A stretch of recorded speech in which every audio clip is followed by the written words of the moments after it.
Number 3, please, Mr. Speaker. Thank you, Mr. Speaker. Network companies are expected to deliver connections by the date stipulated in customer connection agreements. Reforms to accelerate the connection process and build times for transmission infrastructure will help to ensure this expectation is met. Richard Fuller. Mr. Speaker, can I welcome the Minister to his new responsibilities and urge him to focus on this particular issue. According to a recent report by UK Sustainable Investment and Finance Association, 44% of investors in solar power says that there are problems getting interconnections with the grid. We know there are issues in the distribution network, which means that the transmission network is probably the only place that large-scale utility solar farms can connect. And people are worried that there are only particular parts of that network which will actually accept contracts. So will he look at this in detail? Because there are major concerns in my constituency that there will be connections at Eton Soken Power Station, because that's one of the very few places where contracts are being offered. Absolutely understood, and as set out in the spring budget, the government is working with Ofgem and network companies to release more network capacity and to prevent speculative projects from obtaining and retaining network capacity. This, alongside faster network infrastructure delivery, should result in more capacity across the country and help reduce any clustering of generation projects. Weston. Thank you, Mr. Speaker. The national grid infrastructure is critical to the delivery and the connection of these solar farms, as they are for onshore wind and offshore wind. And the importance and urgency of that was stressed by the Windsor Review of August last year. The government has got until 2030 to deliver this. So will the Minister update us on the the Transmission Acceleration Action Plan? The Honourable Member is absolutely spot on. We are proud to have gone from 7% renewable energies to 47%. And to go further, we must hit those ambitious targets by unlocking additional investment. For example, through the Accelerating Strategic Transmission Investment process, we anticipate unlocking a further £198 billion worth of investment by 2030. Alongside those changes that are already set out, will be key to getting that extra power generated through solar. Sir Eppertley. Surely it's not an adequate justification for building solar farms on 10,000 acres within a 6-mile radius around Gainsborough, just because Gainsborough is close to the national grid, serving the old power stations. Is this not gross overdevelopment on good arable land, and shouldn't the inspector take account of this overdevelopment? I understand my honourable friend raising this point, and that's why in planning policy and guidance it is clear that solar projects should be directed to previously developed or non-greenfield land, and that was a message that we reinforced in the January National Planning Statement to make sure that we reduce unnecessary clustering. Vera Hobbs.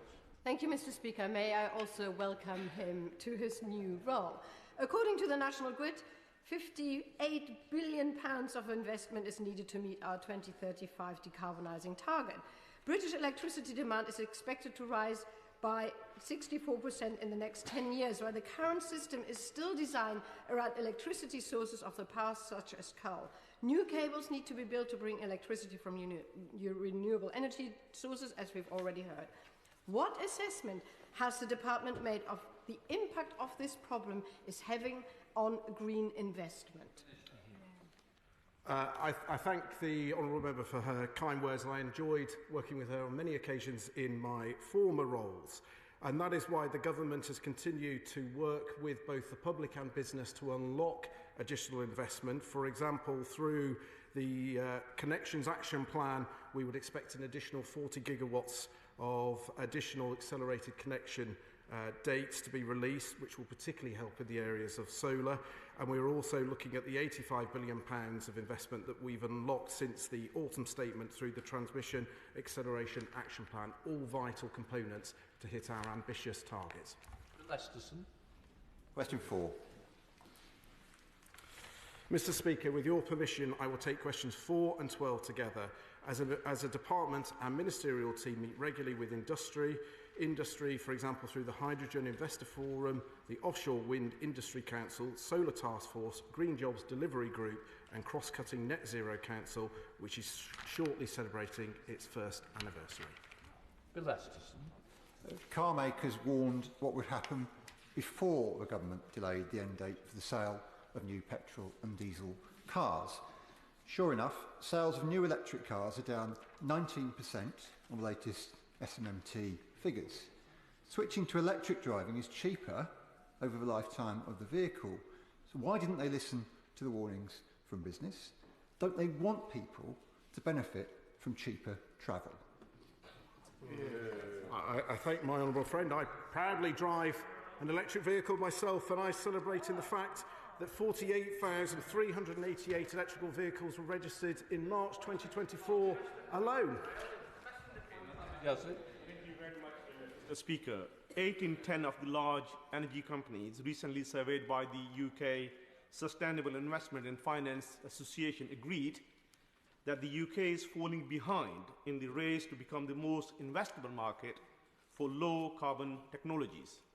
So what step will the Minister take to reassure the clean energy industry that the UK is serious about the transition to net zero, which must include moving away from a commitment to max out oil and gas production? I very much welcome the honourable members highlighting the importance of this area, and I'm sure he will join me in celebrating the fact that we secured £60 billion worth of investment in low-carbon technology in 2023, up a staggering 71% on the previous year. We are heading in the right direction to meet our ambitious targets. Andrew Jenkins.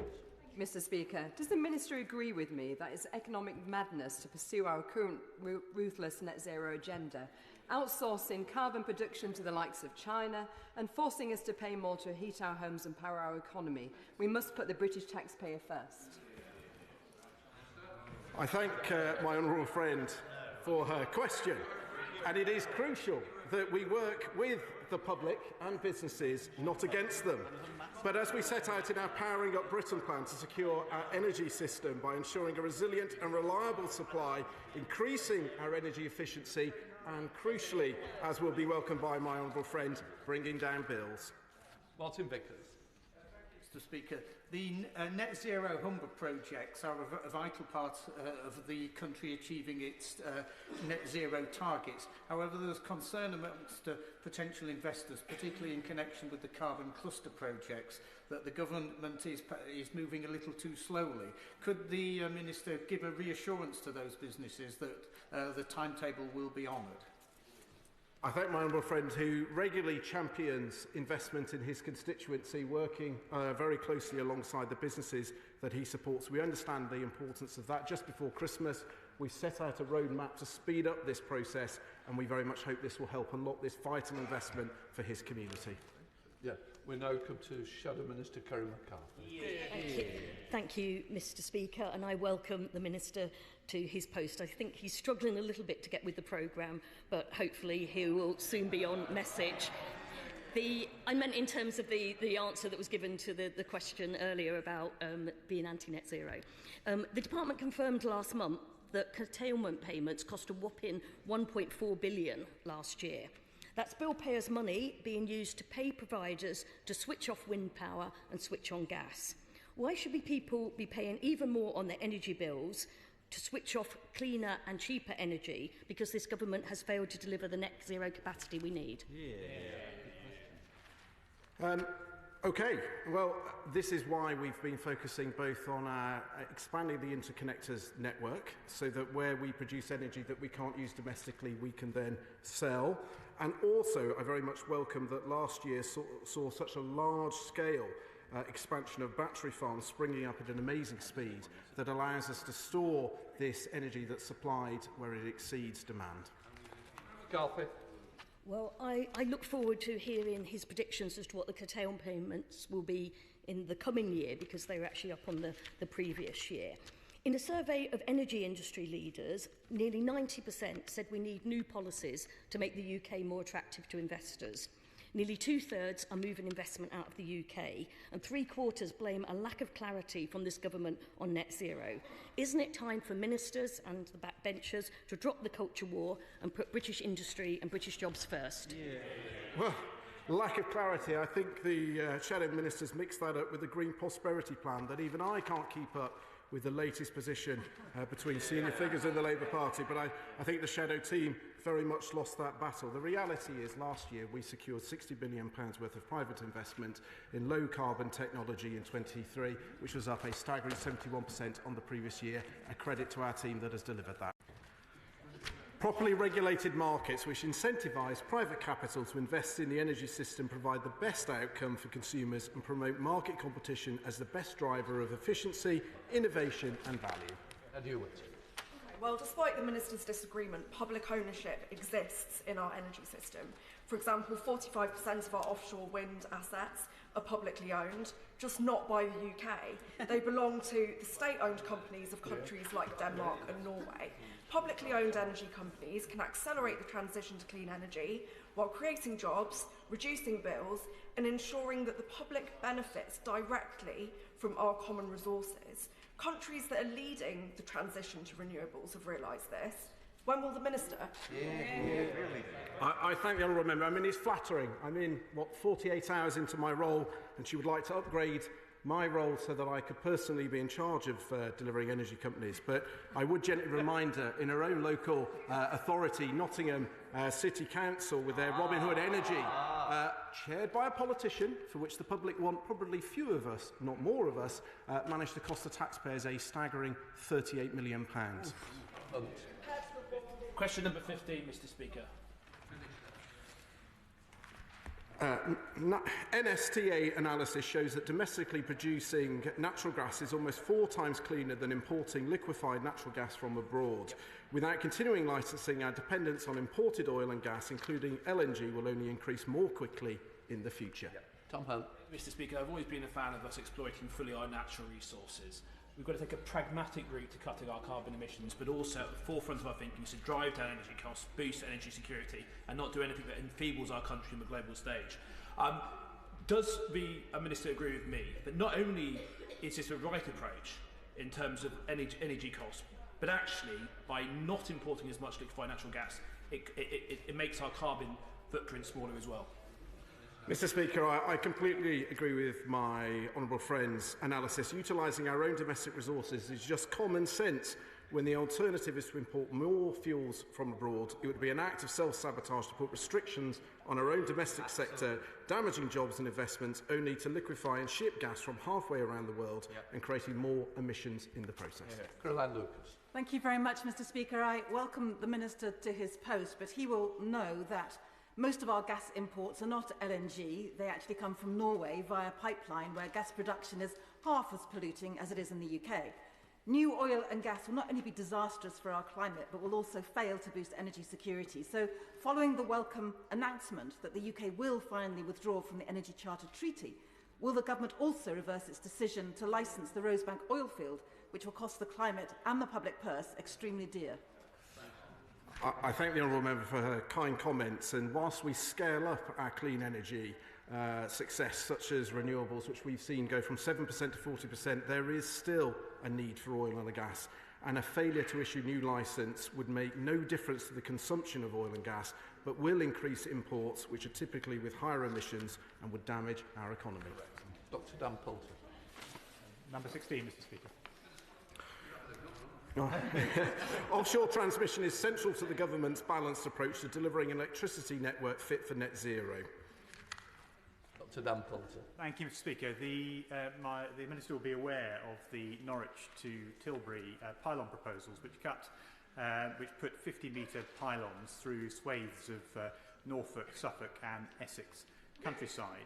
He'll also be aware that the ESO review that was recently carried out indicated that very soon it will be cost neutral to have an offshore option for that same energy transmission, and that multiple points for connecting offshore wind turbines to the grid also have multiple planning problems. So will my honourable friend do what he can to engage with National Grid and get them to do the right thing and look at the cost neutral option of offshore transmission rather than an onshore proposal that there currently is in place? I thank my honourable friend, whose long-standing record of making powerful suggestions on behalf of his constituents and neighbouring constituencies on this important issue. The ESO's recent study considered a total of 9 alternative options for transmission routes in East Anglia, and this included 3 predominantly offshore options and 2 hybrid onshore and offshore options. It is important we try to work with communities. Thank you, Mr. Speaker. On Honest Morn, companies like Mona Lifting and Llangefni, supported by the Green Digital Academy, which has been funded by £2.7 million from the Community Renewal Fund, are working hard to use their businesses to help deliver net zero with the installation of solar panels and charging points. Does the Minister agree with me that it's thanks to this UK government and innovative, forward-thinking companies like Mona Lifting that are leading the way that we will deliver net zero? My honourable friend once again championing her constituency, working with businesses so that in conjunction we can drive up our renewables. And it's in thanks to the government that we changed the planning rules to make it easier for large-scale solar rooftop installations. And I also welcome households playing their part with 17,000 solar panel installations per month last year. Thank you and big hugs, Mr. Speaker. My constituent, for your father. My constituent Joe Steen did the right thing, switched the family car to electric, but now the cost and lack of points are pushing him into fuel poverty. What are they doing to encourage options for charging for people who don't live in detached homes? And is it true that the new minister voted against the zero car emission vehicle mandate?